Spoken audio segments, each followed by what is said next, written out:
Hello and welcome back to Nick Griffin Beyond the Pale. Wherever you are in the world, whatever the time it is with you, you are very welcome indeed. Particularly, of course, those joining me live, but also those who have to work and only join me later on. All of you very welcome indeed.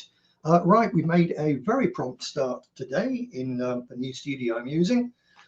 So what have I got for you today? Well, jump into the chat first of all and just check that we really are live. We are, because I'm joined by Anthony H, Westover 1314. Greetings to you, Wes, and Andy Lyson. Good day to you. So I know others will be in, so we will dive straight into this. Let me just get rid of that. Right then, what have I got for you? I think I want to start with Andy Burnham. Let's have a look at Mr. Burnham, shall we? I know that Brits are already fairly sick of him, but for you Americans, this is the man who is now poised to become Britain's Prime Minister. He got himself elected in an election last week, more on that in a moment, and Keir Starmer has said he's resigned, so Andy Burnham will take over either in about 3 weeks if no one else stands against him, or in about 9 weeks' time if somebody does. Wes Streeting, he was the other front runner. He's on the right of the Labour Party, which means he's pretty down left.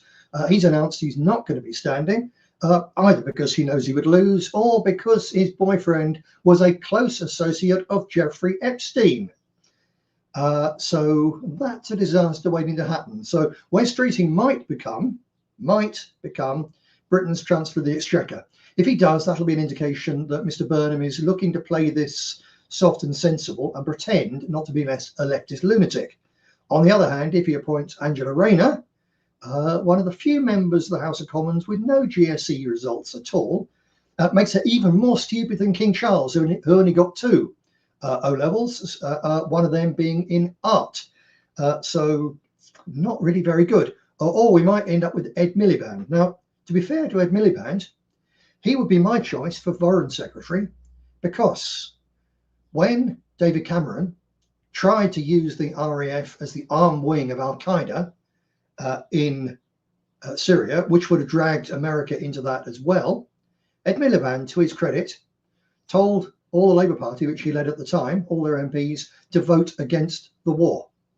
And since a certain letter sent by the Syrian government, but written by me, persuaded a handful of Tory MPs to vote with Miliband's people, Britain did not go to war to Syria. It saved Britain about £2 billion, well, with the cost just of the initial airstrikes. So that was down to 2 people, me and primarily Ed Miliband.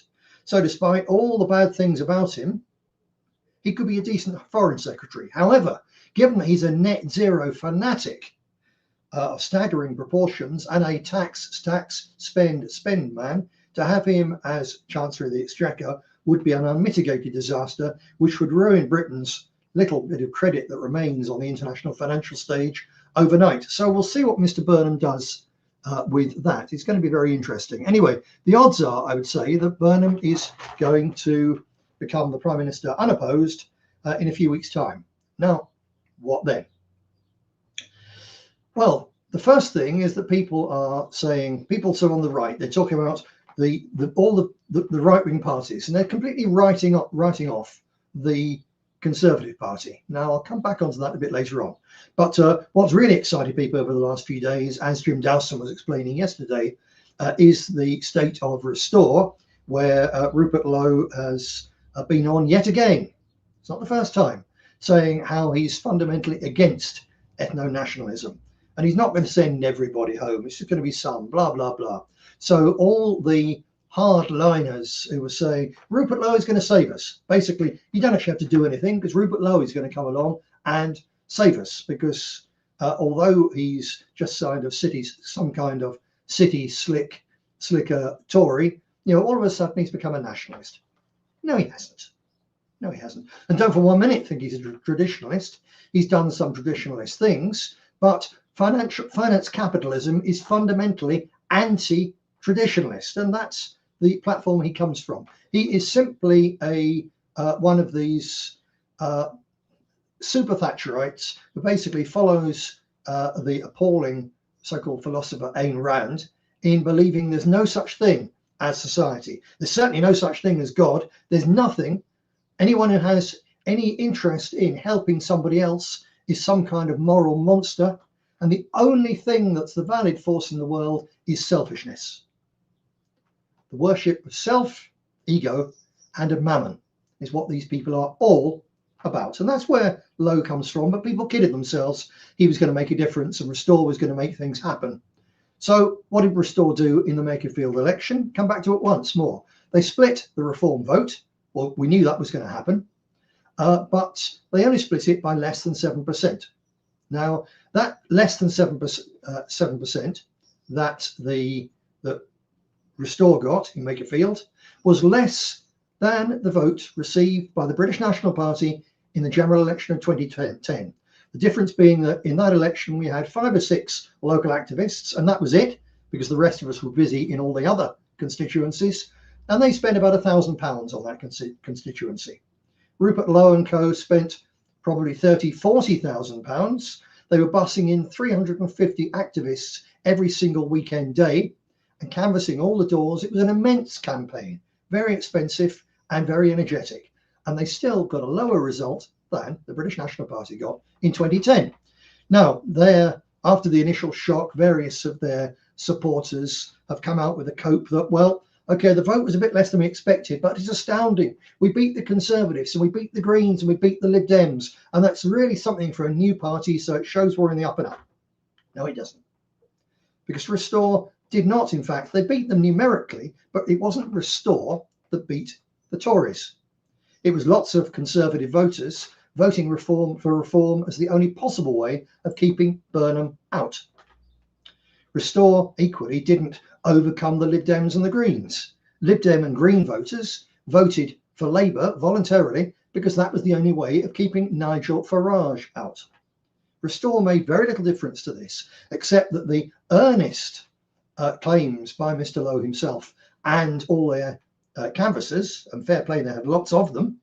That's the tragedy of the effort, the amount of energy these people are wasting. So they told every single householder as they knocked on their door, we're going to win. Just vote for us, we're going to win. And this time, just under 7% of them believed it. Now, next time, far from going up next time, general election, their vote will crash because people will now know that indeed voting Restore is a wasted vote in a general election. Might not be in Great Yarmouth. If they did some serious work in key constituencies, it wouldn't be in those. But at present, it's a wasted vote everywhere except Great Yarmouth. And the British public aren't stupid. They will understand that. So it's only downhill from here on for Restore. Now, what do we make of that? Well, yeah, one more thing. People are saying, especially the Restore type people, they're saying, well, both the parties are the right, or all the parties are the right. The Tories got a pitiful 2% or something like that. Restore didn't get a very good vote, but Reform were hammered either. Reform are in chaos. Reform are on the brink of collapse. No, they're not. Reform didn't win that seat. But that doesn't have any indication as to what's going to happen to them in the next general election. The Makerfield result means nothing at all because it was utterly a special case. Because thousands of people voted for Burnham, voted Labour, in order to get rid of a Labour Prime Minister they hated, Keir Starmer. And voting Andy Burnham was the more realistic, likely way of getting rid of Keir Starmer than voting for the Reform candidate. Therefore, they voted Burnham. Having used Burnham to get rid of Starmer, they will drop Burnham like that.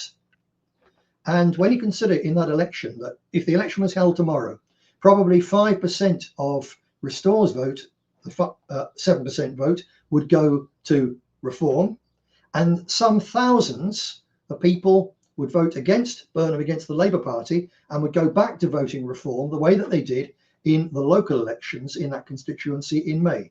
So already there's a possibility that if the election was held tomorrow, Burnham would lose that seat. That's the reality. So this has one big effect. I'll just tell you a little bit more about the Reform thing. I believe this is the case. Forget those people saying this means that Reform are finished. No, Reform are not finished. Reform are going to be the biggest opposition party after the next general election. If the general election isn't held for anything outside of 6 months' time, and if we don't have PR, Reform could still form the government of this country in the next general election. They will not make a blind bit of difference. They won't save the country. The thing is beyond turning around. The Titanic has struck the iceberg. It's sinking fast. It makes no difference who is on the bridge as it goes under, other than the tune that they have the band play. It's the only difference it's going to make. But nevertheless, Reform potentially could still be Britain's next government. More likely it'll be the Labour Party for reasons we'll look at in a moment, but that is the reality of things. So Jim Dawson said yesterday that whatever Reform do, whatever any of these people do, it won't make a blind bit of difference. He's absolutely right on that. But there is one other story in the elections last week that almost no one, in the excitement about Burnham and Restore and so on, no one has noticed really that the Tories won in Aberdeen South in Scotland with a staggering vote of more than half the total votes cast. Now, I did mention this last week, but it warrants mentioning again. This is the party that in 2008 supported the Labour Party government in voting all bar two of their members of Parliament unanimously for the 2008 Climate Change Act, which started all the net zero nonsense, which Ed Miliband is now applying to the great detriment of Aberdeen, because it was the oil city. That started with the full support of the Conservative Party. So what we see when the voters of Aberdeen South go back to the Tories after decades of not supporting them in any way, shape or form, it's like a woman who goes back to her drunken husband, who every time he gets drunk beats her up, because just at present he says, look, love, I'm off the drink, I'm terribly sorry, it's not going to happen again. That's the Tory party for you. They beat and abused their voters, their supporters, for decades. And now they're saying, oh, we've stopped beating and abusing our supporters, we're listening to them now. Look, this is the Conservative Party. Reform and Restore, they're one-man bands. You take Lowe and Farage out of the equation, and the thing that's there will fall apart in infighting and simply cease to exist. They're one-man bands. The Tory party, on the other hand, is an institution. It's the oldest political party in the entire world for a reason, that it can constantly reinvent itself, and it uses lies and it uses the short memories of the voters and the decent, trusting nature of people to con them yet again. So unfortunately, the Conservative Party is not dead yet. So those people there on the hardliners who say, well, you know, Restore, they're small now, but once Farage gets in, not particularly likely, but if Farage got in, then once they fail, everyone will turn to Restore. No, everyone won't turn to Restore, or anybody else for that matter. Some of them would, but a lot of them will look and think, well, what's gone wrong here? I know what it is. This was a new party. A new party we put in, Reform, has failed. What are we going to do? We're going to vote for another new party? No, we'll go back to the old ones, the Conservatives, because they promised us this time they're not going to get drunk and beat us. So we'll be all right. That's where we are. People will go back. A lot of people will go back to the trusted old brand when a new brand has failed. So that's a further reason why there ain't going to be no change through the parliamentary process. Simple as that. Now, one more thing on this before we move on, that Andy Burnham, people are saying, will he or won't he call a general election? And a lot of people have said, no, he won't possibly do that because the Labour Party would lose. And others have said they won't lose by very much if they have an election now, because Reform are a little bit deflated. Restore will still be there to split their vote. But in 2 years' time, after a succession of bad election results like Makerfield, Restore would be a spent force. At present, they've still got a bit of credibility around in the country. They can be relied upon to take at least 5% of Farage's vote. So that's worth quite a lot. The Tories, despite Aberdeen South, in huge swathes of England especially, and in Wales, they are really at rock bottom, but they're recovering. Why would Burnham wait for them to recover more? So he could go for an election, a snap election. There's one thing in particular that might stop him, and that's that fear that the Labour Party could win the election, but in Makerfield, because he was elected for such a special reason, Keir Starmer, now gone, he personally would lose. That's our best chance of not having an election. But if we don't get an election, We go on for 2 years. Burnham introduces proportional representation and basically freezes British politics with a left red Islamist coalition. That, I'm afraid, is where we are going. So that's British politics for you. We'll move on from that in a moment, other than just to say that in the end, parliamentary elections, this is important, listen to this, they're a fig leaf. I've told you that before. Here's a new simile. Parliamentary elections are essentially political pornography. And you know what people do to pornography? And all pornography wastes energy, it wastes vitality. And all pornography helps to prevent babies being made and the future being born. And while people are playing around to the political pornography of parliamentary elections, they are not doing the things that need to be done, sowing the seeds whereby the future will be born. And that is our job, my friends, to make sure that people get down to doing that as quickly as possible. Right, let me just dive into the chat here. By the way, you might have noticed, regulars, that I am using a much smaller microphone than the old one I used to have. And it's closer to me, with the result that I'm sat back further from the camera, which means I do have to lean forward occasionally to control this beastie. But could one or two of you on the chat, please, just tell me how you think the sound is. Is it better and more consistent, or has it changed for the worse? I would very much like to know. Likewise, back picture quality with me being slightly further from the camera. Perhaps if you could kick in a few comments like that. We'll come back to those in a bit. Just for now, I will dive in and see who else we got. Thank you. Andy says that we're collectively the only show in town. We are indeed very experienced in this. We're joined by who else? Joseph Taylor. Hello to you, Joseph. John Kopasaki. Hello. Great to see you, John, from across the pond. Yep, righty ho. Chat force due to scroll. And Ken Wood. Hello, Ken. Great to see you as well. And Anthony H says, looks good and clear sound. Sound good and clear, says Ken. Excellent. Righty ho. That's the wonders of technology. You know, this kind of sound quality would have cost hundreds of pounds not that long ago, but now it was cheap as chips. Paid for actually by just a couple of people who subscribed to me on Substack. That's all it took, just for 1 month. So thank you very much. But yeah, it's the wonders of modern technology. And of course, it's having China. And it's not having any manufacturing industry of our own. But that is another story. About the same, says Wes. Yeah, righty-o. But Andy says he noticed a very professional attachment. Right, good stuff. Okay, now I want to talk now about Psyops. Let's have a little, I've got a bit of a picture for you of something Psyopish. Where is it? Here we go. Bit of Psyop artwork. There you go. It's just another Psyop. And there's a piece of course, AI created artwork. Isn't it amazing what these things will do? Now, I wrote about this on Substack the other day. But this is, I think, a very, very important issue. And a number of people have said, well, would I narrate some of my Substack material? So it takes an awful long time to do that.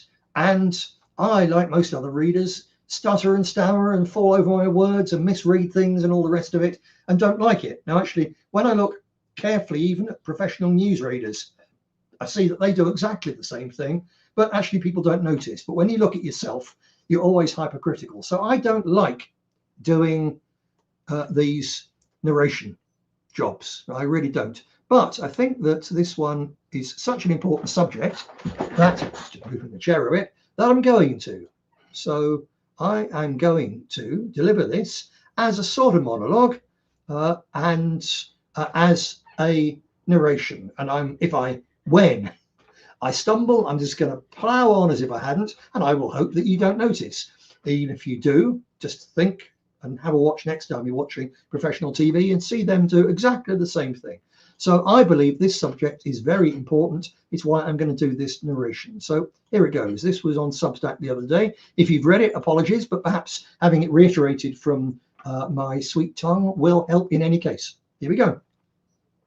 I offend people, or rather the truth often offends people, and I strive to tell the truth, even if I know it's going to offend some people.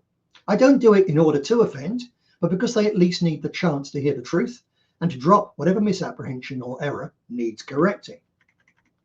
So now I'm going to offend some more people because once again, it needs to be done. I'm talking about truthers, specifically the growing number of people who are convinced that anything bad that happens is a psyop, a charade acted out by crisis actors and publicised by a compliant mass media in order to frighten us into giving away our remaining freedoms. Now, there is no doubt that a clique of extremely well-funded ultra-Zionists and a section of the US deep state, together with their British collaborators, are trying to push us into a civil war. The Bush administration probably did have advance warning of 9/11, at least. The MSM are controlled and compliant. The political elite do want to build a surveillance state and strip us of our last already threadbare liberties.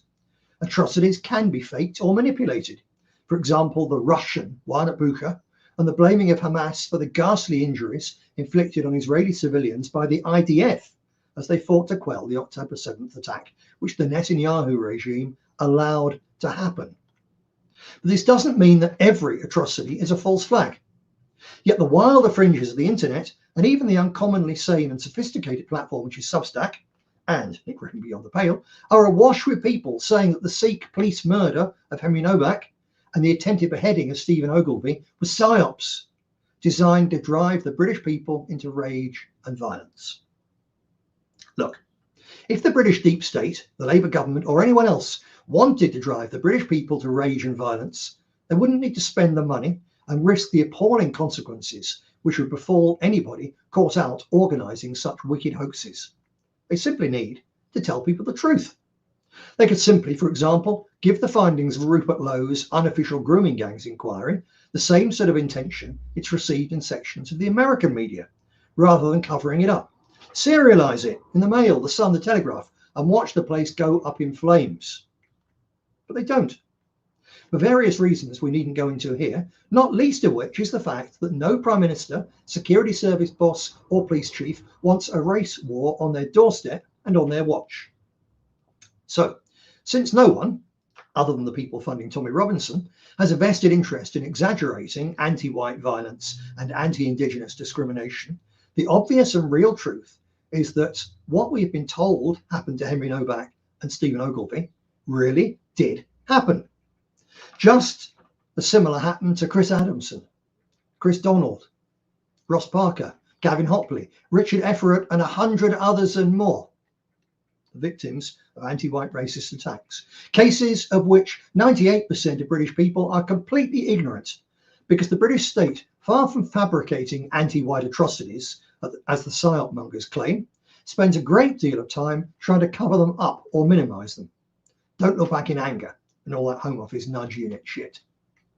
Why then do people who should know better aid and abet this cover-up by screaming psyop whenever some third worlder does the sort of ghastly thing in one of our streets, which is not at all uncommon on the streets of the hellholes from which many of them originate? Some of them, I have no doubt, because they're operatives or bots working for the Home Office nudge unit or some similar system propaganda agency. More, far more, because they make money pushing sensationalist drivel on social media. Their income relies on hits and engagement, but with so many competitors out there, the easiest way to stand out from the crowd and to minimize hits and revenue is to come out with an even more outlandish conspiracy theory, to lay claim to even more special insider insight than the last two-bit grifter. There, look at me, I'm super clever and highly informed with secret knowledge. Clickbait pays for the little luxuries which their benefits payments alone can't supply. Above all, the people downplaying the suffering of our people, the ones denying or minimizing anti-white racist violence, and the people swallowing such slop are hiding from the truth. Because the truth about the monstrous injustice being done to our people, far from setting you free, obliges you to do something about it. That involves standing up and speaking out about it, becoming an activist, and risking being called nasty names by various anti-British or anti-Swiss, anti-Swedish, anti-American vermin, most of them with a lot more power and voice than you and your fellow campaigners. It involves spending money, losing fair weather friends, having the thought police come to your door, being excluded from certain circles, events and jobs, giving up your free time, getting out of your comfort zone, and having to think outside the box. It's much easier to take refuge in the lie, the childish lie, that it's all just a psyop. It's much more comfortable to excuse your idleness and lack of courage with the snivelling, smug idea that the government wants you angry, so your response must therefore be passive cynicism. It's a new form of cowardly avoidance. If attacks on white people are fake, there's no need to think or act tribally and to risk trouble with the authorities for standing up for our rights. The other problem with Psyop Mania is that it definitely switches the problem from being one which intelligent and resolute action can help to reduce to being one where nothing needs to be done because nothing's happening, or where the enemy is so powerful that resistance is futile. It all serves as another one of the energy-sapping, time-wasting containment operations. Swastika-waving political necrophilia and putting your faith in elderly conservative millionaires to save us through the ballot box being two of the others. There, I've just offended two more groups. Tough. Psyop obsession, in short, is utterly despicable and completely unforgivable. If you found yourself slipping into this mode of sneering issue avoidance, snap out of it right now. Start by unfollowing any and every one of the fools, fakes, containment agents and grifters who peddle such anti-white drivel. Just get rid of them. Ideally, after plastering the link to my Substack article and this show all over their social media platforms. And call them out. Now, we English in particular have a long-standing need to avoid confrontation and to strive to avoid hurting the feelings of others. We're not like Germany Scots at all. Hence, even when we see someone talking self-opinionated nonsense, we tend to nod politely, say nothing, and either change the subject or walk away. This reaction will not do in this case. These people, the psyop mongers, are sapping the very legitimate and necessary anger of our people to our dispossession, oppression and ethnocide in our own country. By muddying the waters when someone is killed or maimed, they condemn even more of our people to the same fate. Psyop mania is very far from being a victimless crime. When one victim is ignored or consigned to the history books, when another perpetrator, and I'm talking about those in power who fail to stop them, as well as the monsters, thugs and rapists themselves, gets away with it, it exposes even more future victims to future harm. So don't let those who try to deny or minimize the problem of violent anti-Indigenous racism get away with it. Call them out for the anti-white race traitors, system collaborators, and simple morons that they are. Let's get to work together to make white genocide denial, posing as psyop awareness, as unpopular, painful, and costly as it is toxic. Right then, that's that little lecture over. I hope that you found that interesting. What do we think here? Ivan C says, I was trying to watch this on YouTube. This is better. Yes, indeed. I think that Purge TV is a better platform probably than YouTube, although of course there's nothing like the reach. Andy McBride is here. Great to see you, Andy. Good to see you are around and about. And yes, indeed, I am telling like it is. Lady Matriarch's joined us as well. Never apologize for being late here. You are very, very welcome, Lady M. Ivan C has been on the downward facing side of the flat earth and communicated with the Queen's lizard cousin. Yes, there are many people wasting time with that nonsense. Yes, absolutely so. Right then. So let's carry on. How are we doing for time? It's 4:30. Time flies when you're having fun, doesn't it? Right, what next? Yes, a book review, a quick book review, or mention of a book review. A couple of weeks ago, I reviewed a book called Civil War UK, and I told you do not buy it. It's absolutely awful. It's really is nonsense. It's not just clickbait. It's part of the neocon drive to send us mad and send us to civil war, and it was full of just utter nonsense, obviously AI written and not worth a penny. Well, perhaps that's sunk home, because although you still have to pay £14.99 to buy it on Amazon, if you're willing to watch it as a Kindle edition, you can get it for £0 and 0 pence. You can get it for free on as a Kindle download. So there we are. The thing has suffered the fate which it richly deserves. That's the modern equivalent just of being pulped. So very good to see. And if you are ever tempted to buy that Civil War UK, I tell you again, save your money. And it'll take you, what, 6-7 hours to read it, probably. It'll be 6 or 7 hours of your life you never get back. Here's a life lesson for you. The most dangerous, the worst thief you will ever meet in your life is not someone who steals your money. You can always get more money. They're not someone who steals your girl. You can always get another girl. They're not even someone who steals your honor, because you can always rebuild your honor. God knows I've been accused of outrageous things often enough. You know, in the end, people get over it. The one thing you can't get back any of when they steal it from you is your time. And the time wasters, who particularly these days in nationalist and patriotic circles, are people who say, look, I've got a magic wand.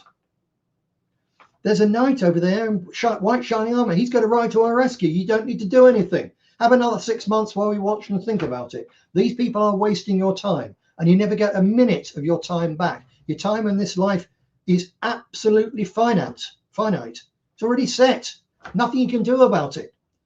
Doesn't pay to be fatalistic and think, well, it's not my time yet, so I can get smashed out of my head and go driving a sports car. You're not wise. But overall, how long you got on this earth is already set, and every minute that someone wastes is a minute you will never get back. So don't read that book, and do not put up with time wasters. Right then, so the reason I said that is I'm not going to read this or review this today. This is Legal, Truthful, Guilty, Diary of a Political Prisoner, namely Mania, from the 100 Handers group, and more recently associated with Patriotic Alternative, a group for whom I have no time at all. But I bought this book partly because it's Diary of a Political Prisoner, and I might be becoming one reasonably soon, next May. And I would say actually it is worth reading, particularly if you're thinking about going to prison. Otherwise, perhaps not so, but still, it's a very interesting story and a useful one. And I am going, God willing, to review that on this show next week. And if in the meantime you want to buy it, I would say it is worth your while buying. And Mania put himself out there, and he got punished, and he's come out and he's still doing his bit of the cause. I don't particularly agree with how he's doing it, but at least he's making an effort. And he is not telling people that, look, someone else is going to come to your rescue. You've got to do it. So fair play to him. Buy his book if you like, or wait until the review next week. Right then, let's have a quick look in the chat. Lady Mitchell, not a follower, so she's immune. Right, yes. Andy Lau, excellent summing it up. Christ Jesus said, it is done. Yes, indeed so. Right then, let me dive in to the notes. Where are we? Yes, bit for the Americans. A bit for the Americans. I think it deserves it. You know, I've been very critical of late of Donald Trump.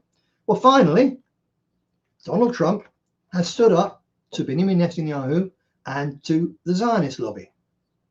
Now, there's various reasons he's done it. They're not all necessarily good. It may be that the money power of the Saudi Arabian and Qatari lobby is even more powerful. But anyway, he has stood up to them. He is, and also in doing so, he stood up to the, some 80 million crazed Christian Zionist American voters. So fair play to Donald Trump. He keeps on, vacillating. He could go, by the time I finish this show, he might have pressed the button and nuked Iran. He is erratic. But at present, on the face of it, he's the first American president who has stood up on behalf of common sense and the American taxpayer to the Israeli lobby since JFKd. So this could well still be sabotaged. The Israeli assaults on Gaza and especially on Lebanon are nothing other than, apart from part of their Greater Israel project, they are very much an attempt to sabotage this peace deal and throw the world back into looming economic and energy disaster. If they succeed, we go back to unwinnable wars, and all sorts of bad things will happen quite quickly because all the slack that was there in the system has already been taken up. But at present, Donald Trump is holding quite firm. We're trying to push this deal through. And it's a very good deal for Iran. It's the only deal America will get because Iran did very, very well in that war. And Iran can suffer more pain than the United States. The United States didn't lose a battle in Vietnam, but it lost the war because the Vietnamese were able to suffer more, far more than the Americans. That's what you're dealing with there. So the only question really with Donald Trump is, when you become the first president of the USA to stand up since John F. Kennedy, do you get JFK'd? And it's got to be a possibility. But if this thing goes through, if there is a peace, then perhaps, just perhaps, we are now looking at the beginnings of a new world, a new multipolar world, where, as I said before, America is still a very powerful country, but no longer has the pretensions or the burden of being the policeman of the world. And it'll be a better place for basically everybody, including the people of the United States. And the only real fly in the ointment, if this goes through, is the fact that the people running Britain and the European Union are pushing for a real shooting war with Russia, which I tell you is a monumentally bad idea. I've got a picture here which gives an indication just how bad an idea this is. That's just one piece of one cemetery in one town in one part of Ukraine. And every single one of those graves was a man between the age of 25 and 60 who went out voluntarily or as a conscript or having been press ganged to fight for his country and died as a result. And there's a lot of footage going around at present as the Russians slowly grind their way through in various places like Constantinople. They come across places where there was fighting a year ago, and around every corner they find another little group of Ukrainian skeletons, because the Ukrainian army isn't keen on collecting all its dead, because if they're missing, the government doesn't pay their families the death benefit, so it saves them a lot of money. So what you're seeing there are the ones who've been found, the ones who've been buried with ceremony, and there's an enormous number of them. They are fighting. Now, they're very brave, the Ukrainians, and especially with the drones that they've come up with themselves and which they're now being supplied by the West. They're very effective against the old style of warfare. So warfare is being developed at a rapid pace on both sides, and we in the West are way outclassed. There was a NATO exercise a few months ago where the very best that NATO could put in went up as one side in this exercise against the enemy, who were played by a small number of Ukrainian veterans, mainly using drones. And they absolutely smashed, they obliterated this far larger NATO force. Virtually everything, every bit of armor, every bit of kit that the NATO forces sent into that exercise was recorded by lasers as destroyed. It was a massacre, basically. And these are the people who are barely holding their own against Russia. So the Russians would make mincemeat of Western forces, but the people wanting war don't really care about that. They never do. All war, read my lips, all wars are bankers' wars. All wars are super capitalist wars. All wars are psychopaths' wars. Ordinary people, decent people, try and avoid war. It's the psychopaths who get to the top of the political dung heap who are in charge, and they're the ones who take us to the war, and they're never any bloody good. Anyway, let me carry on with this. That there's a Russian hackers group called Palach Pro, and they recently hacked the databases of the General Staff of the Armed Forces of Ukraine and the Territorial Defense Command of Ukraine and the medical organizations of Ukraine. And from hacking that and using Ukrainian data, secret Ukrainian data in many cases, not secret anymore, they produced the figure that the number of Ukrainian dead in the 4 years of this terrible brothers' war is not 100,000 or 500,000 or 1 million. It's 2.4 million men and a few women. 2.4 million quite young Ukrainians, none of them more than middle age, many of them in their 20s. 400,000 of them lost this year already. So the losses are still there. We don't know what the Russian losses are. While it was a war for the first 3 years of artillery, the Russian losses were very, very low because they were outgunning the Ukrainians by 6 or 10 to 1. Couldn't have been anything other than a huge difference in casualties. Since the drone warfare really to a degree level the playing field, then that's probably balanced to a degree. The Russians might have lost 1 million men. It's a catastrophe. It's really, oh, it's so ghastly, this. These are all, some of the Ukrainians are pagan neo-Nazi vermin, but most of them are good Christian, just decent men, the same as the boys on the Russian side. And the true horror of this is that in 2022, both the Russians and the Ukrainians, Putin and Zelensky, these arch enemies, had agreed, a bit reluctantly through the Minsk Accords, they'd agreed to stop fighting and come to a negotiated settlement. And that would have ended the war then. And millions, not a million, millions of young European men would still be alive today, except for that bastard Boris Johnson went there and persuaded, cajoled Zelensky into keeping the war going. Boris Johnson has the blood of at least 2 or 3 million men on his fat, podgy, woman-groping hands. What a monster that man is. Absolutely despicable. And if he and his ilk, Starmer, probably burn him in due course, if they get us into a nuclear war with Russia, and you ever happen to stumble across one of them covered in radiation spots and all the rest of it amongst the ruins, you know exactly what to do. Don't make it quick. Right, but coming on to this further, it's bad enough. 2.4 million men. The EU and Britain, but the EU particularly, are now pushing Ukraine to lower the conscription age. It was 27, between 27 and 60. Imagine being sent to war under those circumstances at the age of 58, 59. Dear God. But it was 27. So actually, the best breeding years of the young Ukrainians were being protected. They've lowered it to 25. So they're killing men who've just got married who should be fathers. But the EU especially is pushing Zelensky and the rest of the people running Ukraine to lower the conscription age to 18.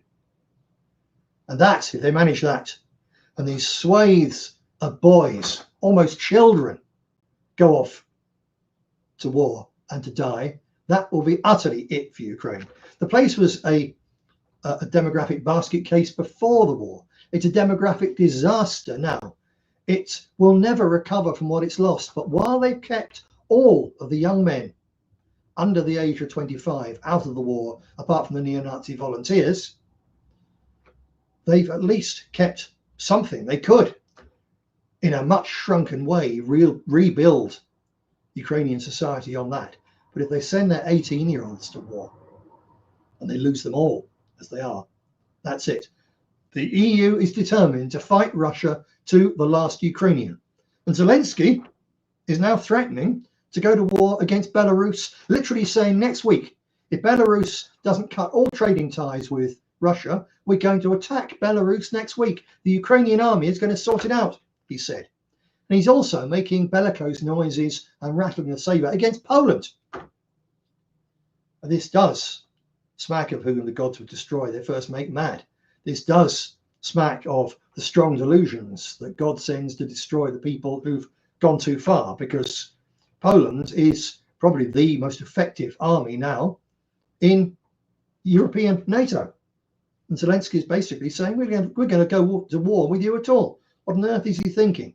But in the midst of all this madness, Britain and the European NATO are giving missiles and intelligence to Ukraine. And since there was an EU-Ukraine drone alliance project, which was agreed back in May, just last month, but it was prepared for over the last year, with the result that as soon as they signed it, it's taking effect. And that is why in the last 4 weeks, you've seen so many news of so many drone attacks hitting home on oil refineries and civilian targets and government targets in Russia, and including in Moscow. We, Britain, the European countries, we are already at war with Russia, and they are not at war with us, but they will be. They cannot allow this to go unanswered. It's truly absolutely crazy. And one final thing, in terms of craziness. I've got one more little video to show you. This is a former Hamas and Israeli intelligence member. Let that sink in a moment.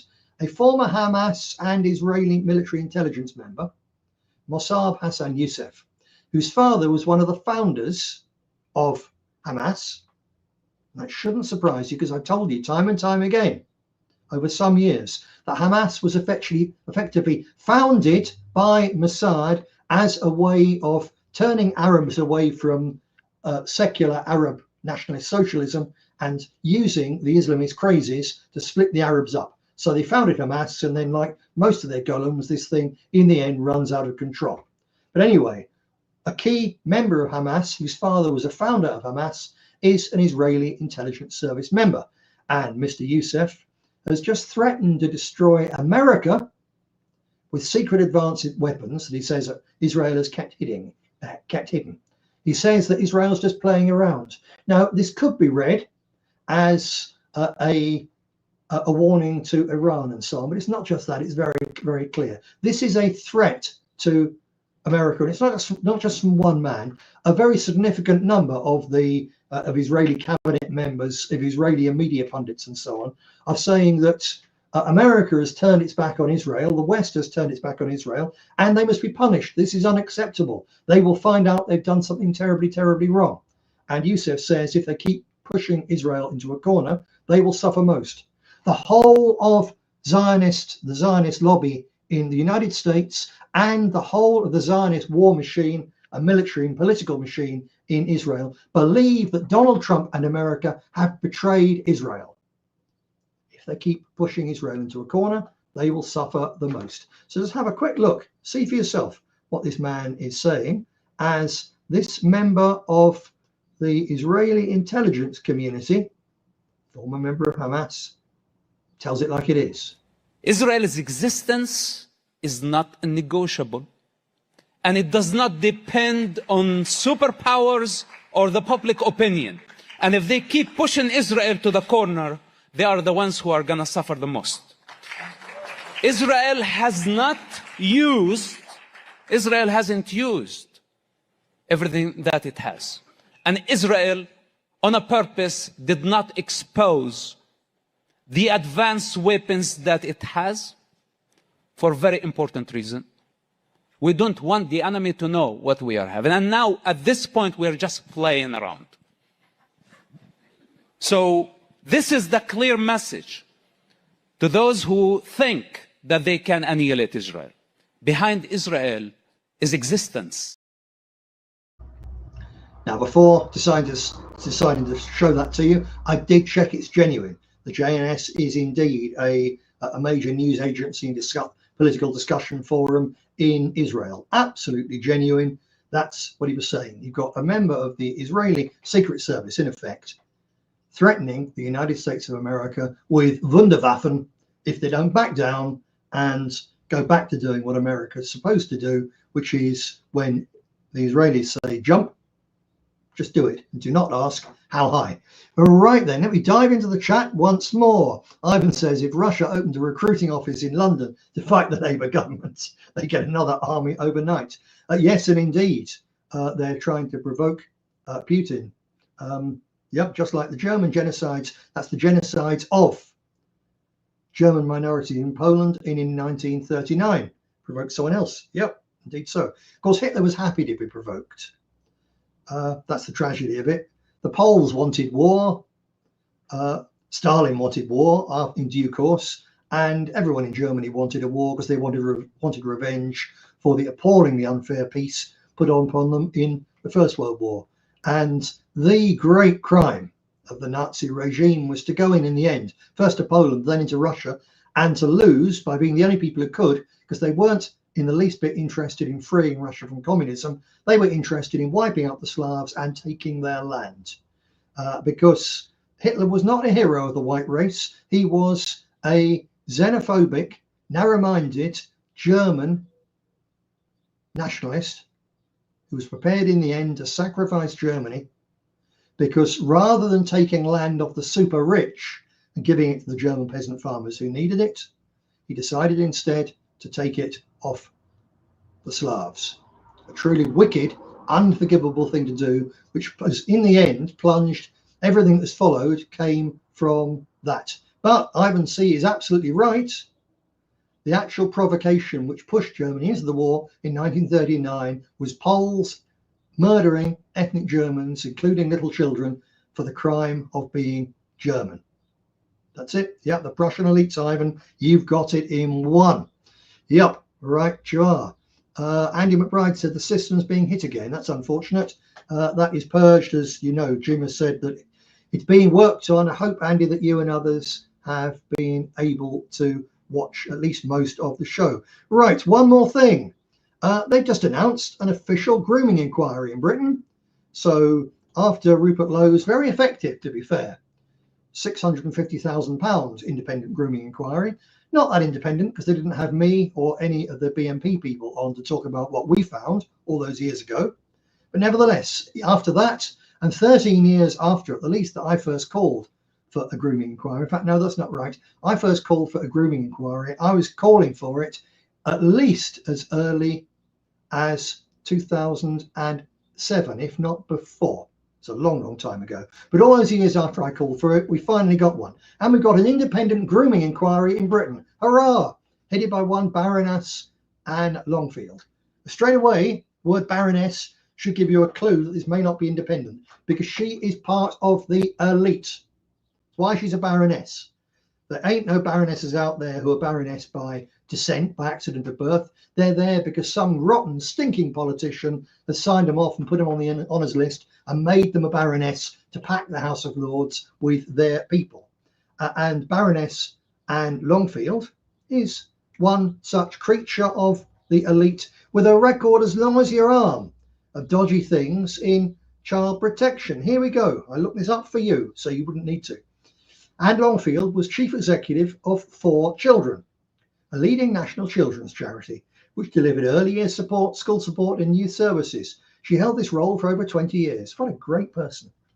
While there, she oversaw the rapid expansion of the charity from employing 6 people, reasonable, to 1,500 members of staff.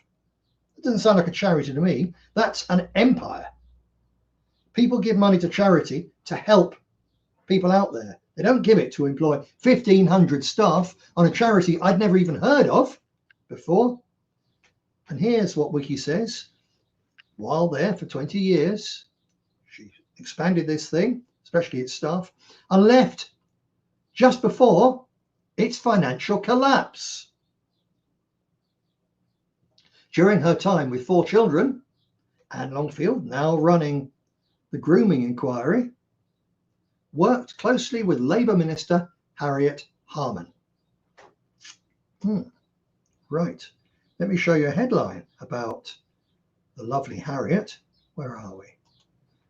Headline in the Independent. Harriet Harperson, they called her, because she it's now become a little bit understood that really it's not good for politicians to claim that you can have 72 different genders, etc. But she was always of the, she refused to talk about men and women. She would also always refer to people because she didn't like sexism and all the rest of it. So here's a headline from the Independent newspaper, which is on the left. Harriet Harman stayed silent over paedophiles to avoid rocking the boat too much, claims former leader of the Paedophile Information Exchange after the Daily Mail allegations. So you've got a self-confessed paedophile saying that Harriet Harman stayed silent over paedophiles to avoid rocking the boat too much, and they put her in charge of an independent inquiry in grooming gangs about the failure of the Labour Party and the media and the courts and the police, the appalling failure of the entire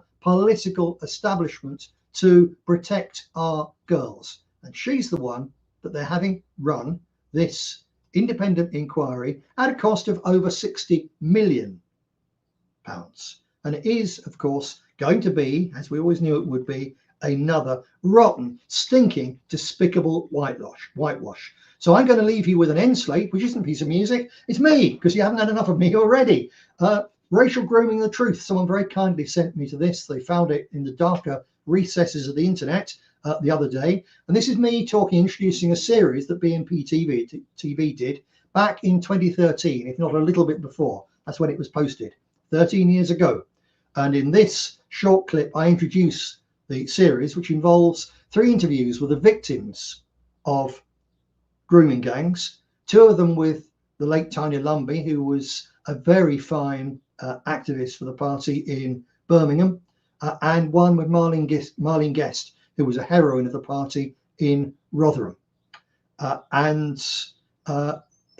remember doing this series. We decided that we had to have women to interview these women and girls, because it just wouldn't be right for a man to do it. So that's why I merely introduced this series, but I was heavily involved in making, and I was there all the time, and it was a grueling thing, I'll tell you that, absolutely. So watch this, and over the next few days I'll be putting the actual videos with the victims out on Substack. Do come and have a look at those as well. And remember, please do, that while everyone's talking now about the grooming gangs, nobody except Nick Griffin still talks about the other side of the coin.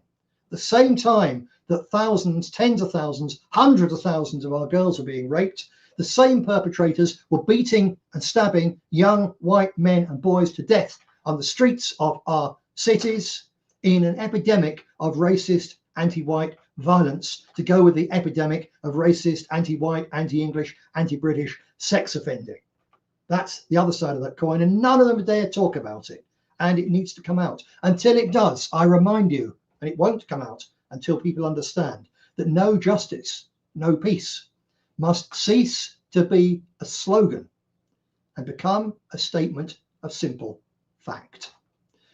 Right, that's it from me. I will leave you with the end slate on racial grooming, just over 3 minutes, and a reminder to please join me next week for the review of Legal Truth Being Guilty, Diary of a Political Prisoner by Sam Melia, and for whatever else is in the news. Meantime, do not forget to join Jim Dowson on the Purged at the same time tomorrow, 4 p.m, and to join him also for the Sunday service. Until next time, do please remember that, which one am I going to do? All that is necessary for the triumph of evil is that good men do nothing. So you're good men and good women. Get out there and do something. The 3 videos that you're about to watch are deeply shocking.